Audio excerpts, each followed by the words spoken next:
tere tulemast!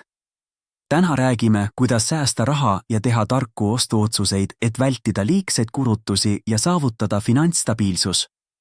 Esimene, vältige impulssoste. Enne kui haarate midagi, mida te tegelikult ei vaja, tehke paus. Kasutage nimekirja, et planeerida vajalikud ostud ja vältida impulssoste. Kui teil tekib kiusatus, lükake ostuotsus järgmise päevani. See aitab hinnata, kas see asi on tõesti vajalik. Teine, plaanige suuri oste. Suured ostud, nagu uus tehnika või mööbel, vajavad eelplaneerimist. Alustage raha kõrvale panemist, et koguda vajalik summa. See annab teile võimaluse osta midagi ilma laenu võtmiseta ja aitab säilitada rahalist tasakaalu. Kolmas, minimalism. Keskenduge ainult sellele, mis on tõeliselt vajalik.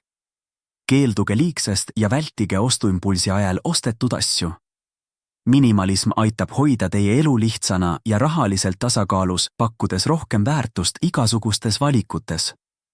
Need sammud aitavad teil tarbida mõistlikult, säästa raha ja teha teadlikke otsuseid, mis viivad teid finantsilise heaolu poole